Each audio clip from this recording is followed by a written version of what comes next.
நாம கதைய பாக்குறோமா அல்லது கேக்குறோமா? நம்மளுடைய செவி வழியா வர்ற கதைய நம்ம பார்க்கவும் செய்யறோம். இன்னைக்கு அப்படி ஒரு கிராமத்து கதைய பாப்போமா?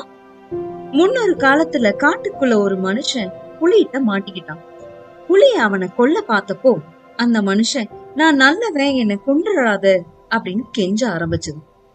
அதை கேட்ட புலி, அப்படியா, நீ நல்லவன்னு யாரா ஒருத்தர் சொன்னா கூட உன்னை விட்டுறேன் அப்படின்னு சொல்லுச்சு. அவன் நேர ஒரு கிளிட்ட போய், கிளியே கிளியே, நான் நல்லவன்றத சொல்லு அப்படின்னு கேக்குறான். அதற்கு கிளி, மனுஷங்க ரொம்ப மோசமானவங்க, சுதந்திரமா தெரியுற என்னை பிடிச்சு ரெக்கைய வெட்டி கூண்டுல அடைச்சிடுறாங்க, அப்புறம் எப்படி நீ நல்லவனா இருப்ப அப்படின்னு கேட்டுச்சான். உடனே புலி அந்த மனுஷனை பார்த்து, இப்ப கொல்ல போறேன் அப்படி சத்தம் போட்டுச்சான். எனக்கு இன்னொரு வாய்ப்பு கொடுன்னு அந்த மனுஷன் கேட்டு நேரா காத்துட்ட போய் கேட்டானா. காத்தே காத்தே, நான் நல்லவன்னு நீயாவது சொல்லக்கூடாதா? அதுக்கு காத்து சொல்லிச்சான், மனுஷங்க உயிர் வாழ்றதுக்கு நான் தான் காரணம், என்னையே நாசமாக்கிட்டீங்கல்ல, அதோட ஒரு மரம் இல்லாம வெட்டிட்டே வரீங்க, பிறகு எப்படி நீ நல்லவனா இருக்க முடியும் அப்படின்னு சொல்லிச்சான். உடனே அவன் வேகமா நிலத்திட்ட சென்று, பூமி தாயே, நான் நல்லவன், நீயாவது சொல்ல அப்படி சொல்லிச்சான். உங்களுக்கு தான் தெரியுமே நம்ம பூமி தாய் என்ன சொல்லுவாங்கன்னு. நான் எவ்வளவுதான் விளைச்சல் கொடுத்தாலும் என்னோட அருமை மனுஷங்களுக்கு புரியறதே இல்ல, நிலத்தை நாசமாக்கிட்டே வர்றாங்க, நீயும் அந்த கூட்டத்துல ஒரு ஆள் தானே, பிறகு எப்படி நல்லவனா இருப்ப அப்படின்னு கேட்டுச்சான். உடனே புலி அவனை கொல்ல போறதா உரிமிச்சான். கடைசி முறையா நான் ஆத்துல மட்டும் கேட்டு வரேன் அப்படி சொல்லிட்டு போனானோ.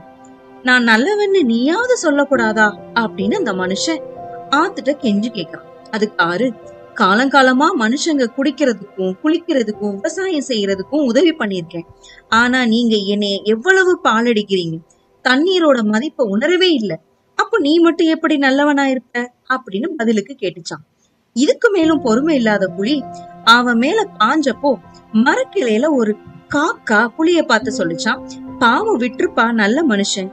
உடனே புலி கேட்டுச்சா, இவன் நல்லவன் உனக்கு தெரியுதா? என்ன போன்ற காக்காக்கு மனுஷங்க தான் சாப்பாடு போடுறாங்க, எத்தனையோ வீட்டுல அவங்க சாப்பிடறதுக்கு முன்னாடி எங்களுக்கு சோறு படைக்கிறாங்க, மனுஷங்க எல்லாரும் நல்லவங்க தான், ஆகவே இவனும் நல்லவன் தான் அப்படின்னு காக்கா சொல்லிச்சான். உடனே புலி அவனை உயிரோடு விட்டுருச்சான். இந்த நன்றி கடனுக்காக தான் இன்னைக்கும் காக்காவுக்கு சோறு போட பழக்கம் இருந்துச்சுன்னு அந்த கிராமத்து கதைய முடிக்க முடியும்.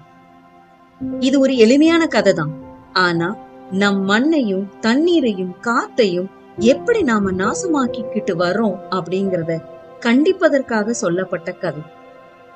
நம் தண்ணீரை, நிலத்தை, காற்றை நேசிப்பதற்கு நம் குழந்தைகளுக்கு பழக்க வேண்டும். அதற்கு இது போன்ற கதைகள் உதவக்கூடும். நன்றி.